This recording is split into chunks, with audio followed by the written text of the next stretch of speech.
Thank you very much, and don't forget, this video was made possible by my patrons on Patreon. Want to support me? The link is on the screen. Sincerely yours, Visual Pony, and enjoy this audiobook. Project Sunflower, Chapter 18, Fallout.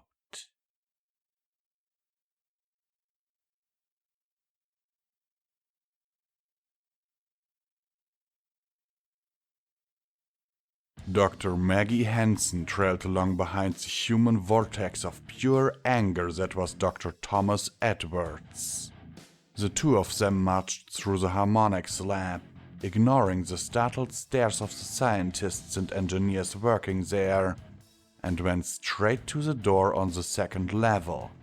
A plaque on the door announced that, on the other side, you could find the office of Dr. Paul Velchiak.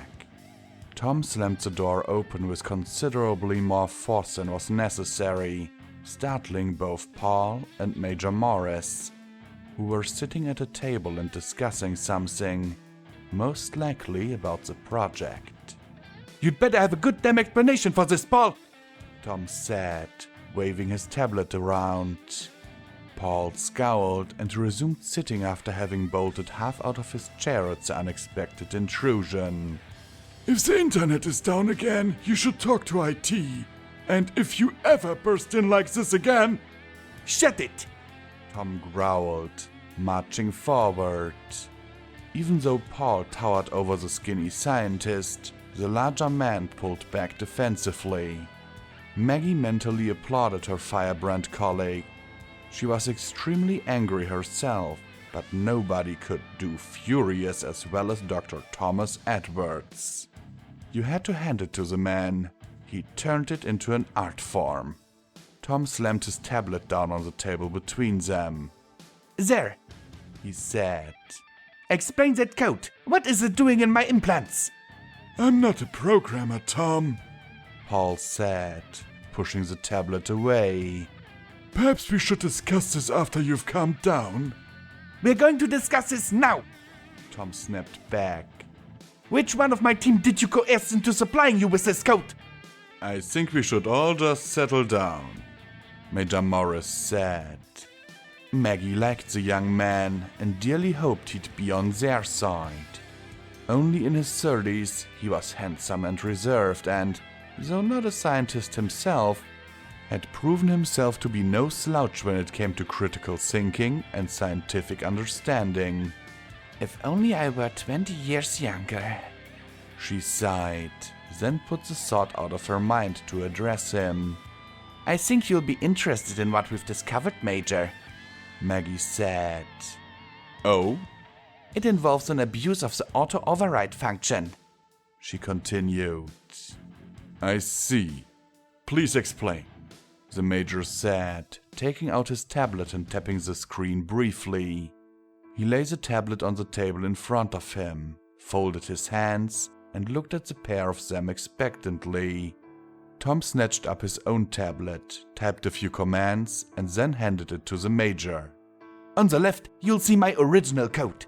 Not that I expect you to understand it," he said, and Maggie flinched. The man had no tact. "But I assure you, it works exactly as discussed in committee. Usable only if Miss Olsen was passed out or incapacitated, and she could easily veto the override if she woke up. On the right, you'll see the bloated, Frankensteinian mess that some fool hacked together and uploaded without my consent or knowledge. Instead of being an emergency retrieval function, it became a remote control.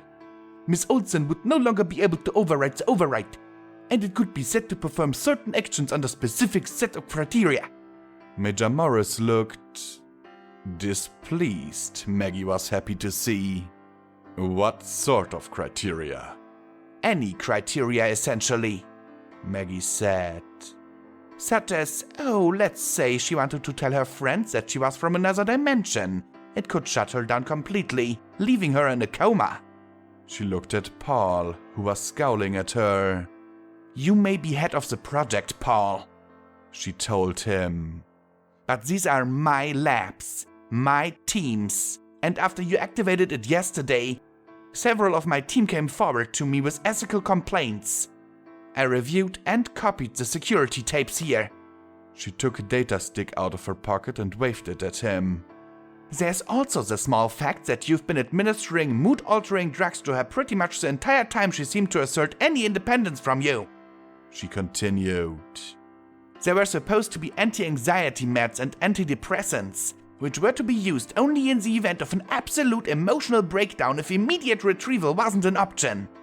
In addition, there were supposed to be a variety of medicines, painkillers, antibiotics and the like. But according to what I've found, you've altered her medical loadout to various mood-altering compounds. We couldn't risk her blowing the mission due to a momentary weakness, Paul asserted firmly. If I hadn't done that, she would have told the ponies all about us a week ago. It's not right, Paul, Tom said. And I won't stand for it. You won't have a choice, Paul said. I'm sorry, but you're both fired. You can't do that, Tom protested, shocked. The project, Paul interrupted smoothly, is far enough along to survive the loss of a couple of its senior scientists. And I can't have you questioning my orders. Major, if you'd be so kind to have these two placed under arrest and confined to quarters. Sorry, Doctor, Major Morris said. I'm here in an advisory capacity. Not only am I not in your direct chain of command, I don't have the authority to arrest any senior members of the Harmonics staff. However, I do know someone who can. He picked up his tablet and addressed it. Did you get all that, sir? I did, a voice said from the tablet. Let me address Dr. Velchek, please. Major Morris held out his tablet so that the rest of the room could see the screen. An elderly man, dressed in a suit and tie, stared back at them through the webcam. Maggie recognized him as Robert Thompson, chairman of the International Committee on Human Survival, which ran all official efforts opposing the Black Tide. Hi, Paul, the man on the screen said. Bob, Paul replied. It's always a pleasure. Typically, yes. But perhaps not so much today. Did I hear that correctly, Paul? Did you authorize a change of programming on the override to prevent Aaron from partaking in any action you objected to? That's correct, yes, but I considered... A simple yes or no will suffice, the chairman replied. Paul frowned at the interruption. And you've been manipulating her moods with implanted drugs? Well, yes. She had to be kept on task. All that worrying about her friends that she was doing was a distraction and a danger. Not to mention that she was showing an alarming resistance to following orders. I see. And you thought your actions were appropriate? Yes, of course. It was for the greater good. Why am I the one being questioned here? Everything I did to ensure humanity's survival. A goal I happen to share, Paul. However, I question your methods, and I question your ethics. Maggie smiled with relief. It looked like things were going to go their way after all.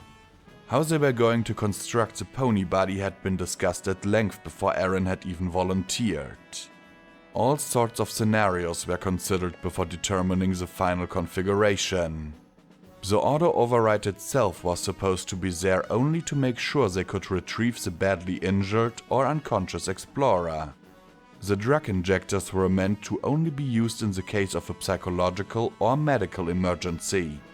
But Paul, according to the records, had been abusing the drugs any time Aaron had shown a contrary attitude, and had primed the override on no less than 3 separate occasions now.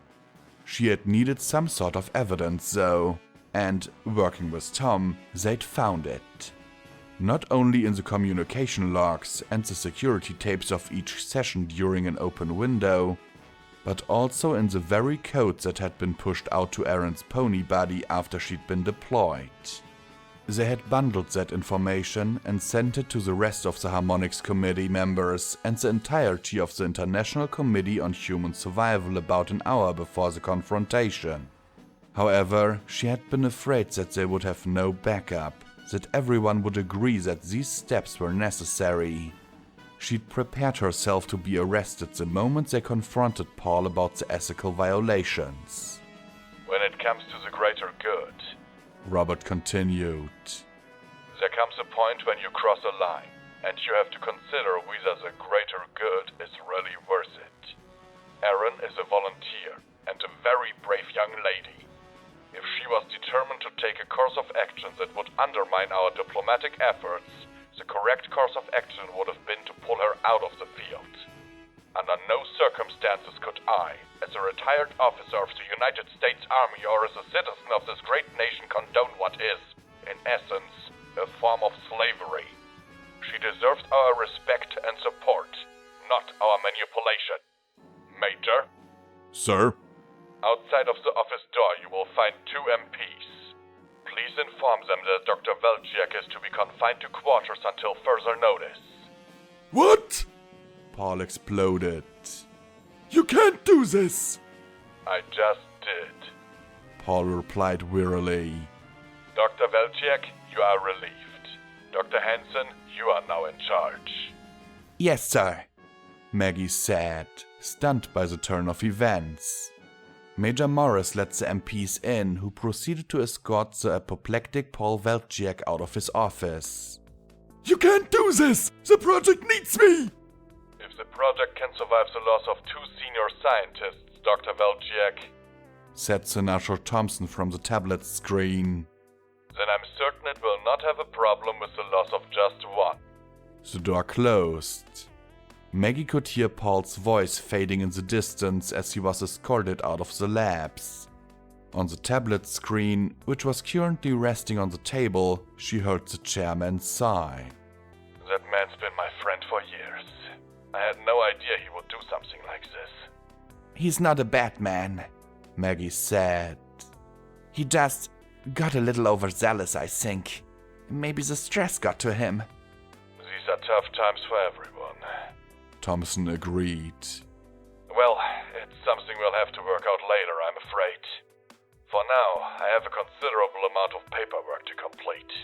Enjoy your new office, Dr. Hansen. Maggie, please, she prompted him. Maggie, then. Have a good day. With that, the screen went dark as the call was disconnected. Still feeling rocked by the day's events, Maggie stared at Tom, who frowned back at her. Why didn't I get to be in charge? He asked.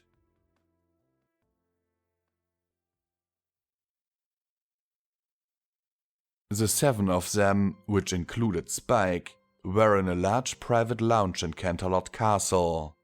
After Sunflower had passed out, Celestia had quickly examined her and determined that there were no obvious physical reasons for her unconsciousness.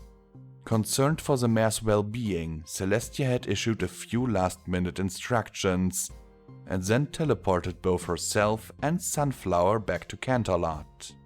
Professor Glimmer, along with the now awake but still slightly woozy Thunderflash and Vortex, had all climbed into the second carriage to make their way back to Ponyville and continue their mission investigating the ripples. The rest of them had climbed into the first carriage and, with Fluttershy and Rainbow Dash flying, had made their way to Canterlot, stopping occasionally on the way for the Pegasi to rest. They had arrived a short while ago and were informed that Sunflower was still unconscious, a fact that baffled the royal doctors who had examined her. With her friends eager for explanations, Twilight had suggested that they find a private area to discuss things. Okay. Rainbow Dash said, waving a hoof. Forget about the ripples thing. I get that Sunflower is some kind of an alien. What is she doing here, though? Rainbow Dash was hovering near the ceiling with her forelegs crossed over her chest and a scowl on her face. Pinkie Pie was curled up in a ball on a nearby couch, with her back facing the rest of the group. Twilight would have assumed she was asleep if she hadn't seen her pink ears twitching every once in a while as she talked. Fluttershy was sitting placidly next to Rarity, who looked both intrigued and overwhelmed by the information. Applejack was sitting on the floor, frowning down at her hoofs. Spike was busily serving drinks while wearing an adorable little apron he'd found somewhere. I don't know. Twilight replied. She spent quite a lot of time in the library, learning new things. So she was a spy! Rainbow interrupted angrily. I didn't say that! Twilight said, annoyed. If you suddenly found yourself in a strange world full of ponies who were completely different than you, wouldn't you try to learn all you could about them? That doesn't make her a spy. But she could be. Rainbow countered acidly. Right? She could be. Twilight admitted reluctantly. Pinkie sighed heavily at that, but otherwise didn't move. I trusted her, dang it! I liked her! And now she's some sort of spy for an alien world! Rainbow said, getting worked up. Like I said, we don't know that. We don't know anything, and we won't until she wakes up. And when will that be? I don't know, Rainbow. Twilight said, sadly. Initial examinations of Sunflower indicated that she was perfectly healthy. There was no reason for her to be in a coma, as far as any pony could tell. A specialist was examining her currently, and they might know more soon. I still think she's nice, Fluttershy said softly. What? Rainbow was incredulous. How can you say that? She always took the time to talk to me and ask after my animals when she came to visit. Fluttershy said. She was probably gathering information to send back to her alien masters. Well, what about making my medical supplies a priority? 2 times in the last week she visited me after work hours just to drop off a package that had arrived. That wasn't due to be delivered until the next day. She didn't have to do that. Fluttershy asserted. Whatever, Rainbow said, clearly not willing to concede the point. Twilight could understand that. She too had been very upset at discovering that Sunflower was from another world. What do you think, AJ? Rainbow asked, challengingly. Well, I'm mighty hurt. I trusted her too, the farm pony replied. But I also reckon that Sunflower was a mighty nice mare, always smiling at every pony, willing to drop whatever she was doing to lend a hoof if needed.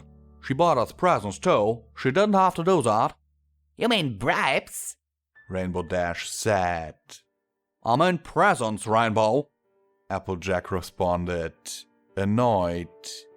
She didn't ask for nothing. She just wanted to give us presents cause she liked us. Rainbow Dash grimaced and rolled her eyes, while AJ continued.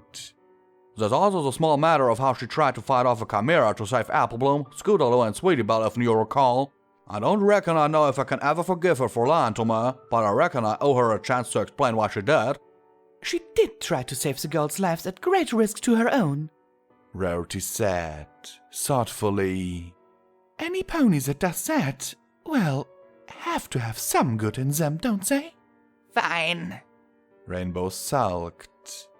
I'll give her a chance to explain. Just don't expect me to trust her ever again. No pony can ask for anything else, Rainbow, Applejack replied, standing up. Well, if y'all will excuse me, it's been a mighty long day, it's late, and I could use some sleep. Good night, y'all. With that, Applejack left, head low. Rainbow Dash left without saying another word, flying out through a nearby window and up to her room. Rarity and Fluttershy, both with a concerned glance towards the unresponsive Pinkie Pie, excused themselves as well. That left Twilight Sparkle alone with the curled-up pink pony. Pinkie, She asked. are you okay? No. Said Pinkie, her voice sounding odd without its usual bubbliness. You're upset about this too. Twilight said. It wasn't a question, it was a statement. Yes. I'm here to talk about it if you want, Pinkie. Twilight said, laying a hoof on her friend's shoulder. Pinky's head popped up, and Twilight heard her sniffle. Still facing away from her, Pinky reached back with a leg, hooking Twilight's leg with her own and bringing it around in a hug. I don't like it when my friends lie to me. Pinky said quietly, hugging Twilight's foreleg tightly. I know, Twilight said, stroking Pinky's mane with her free hoof. I know.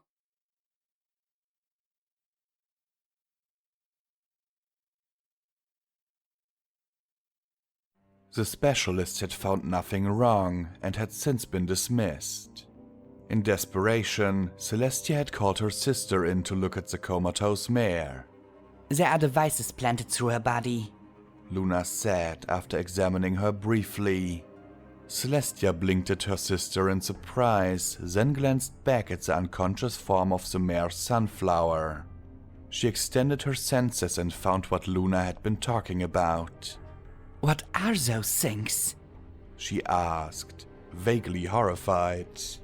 I cannot say, Luna replied. I have never seen anything of the sort in my entire life. Nor have you, I would guess. No, never. She wasn't surprised that her sister had discovered the devices implanted in the mare before she had herself. Luna's magic and mind had always been the more subtle of the two. Do you believe they could be safely removed? She asked. I don't see why not, for most of them. They don't impact any vital areas. However, this one, Luna said, highlighting an area at the base of Sunflower's skull with her magic. This one goes directly into her spine as well as her brain. If I were to guess, I would say that this is the one that makes her sleep. It would be risky to remove it, sister, Celestia said. Indeed. But would it not be riskier to leave it in? How so? The one you called Malachite. I'm guessing that was what he was referring to when he said he could stop her heart. As you can see, it controls all autonomous and voluntary muscles in her body. It is likely that whoever sent Sunflower here, they implanted this device in order to control her. Luna didn't have to say any more. Celestia considered the implications of that. A creature that gained control over that device implanted in the mare's head would have full control over every action that she could possibly do, including hurting herself or other ponies. Not to mention, her masters may decide to terminate Sunflower the moment they discovered that she'd been captured. Forgetting even the valuable information that they could attain from her, Celestia wasn't about to let her be murdered just to keep her quiet. You are right, Luna. We should remove it immediately. Do you feel up for it? Yes, she replied simply. Very well then. We shall begin at once. Erin groaned, opening her eyes. She felt like she'd been pulled backwards through a meat grinder. Her whole body throbbed, and her head felt like it was splitting open. She moved her head slightly, and her stomach roiled with nausea. Ah, you're awake, a voice said. Erin blinked, then cautiously turned her head. There was an unfamiliar Earth pony in a nurse's uniform standing in the corner of the room. Erin regarded her groggily. I'll just notify the princess. You try to relax, all right? The mare slipped out the door, which closed with a soft click. Erin let her aching head drop back into the pillow and regarded her surroundings with a certain amount of wariness. The room she was in was huge. Almost the entire guest house, both floors, could fit in here. And that wasn't counting the door that apparently led to a private bathroom. The high, sky-blue ceiling was decorated with clouds and flying birds. The walls themselves were a pale blue, almost white in color. The floor was an odd blue and red checkerboard pattern with several large rugs over the top of it. The furnishings spoke of simple elegance, delicately carved dressers and wardrobes, a writing desk and stool, all in white painted wood.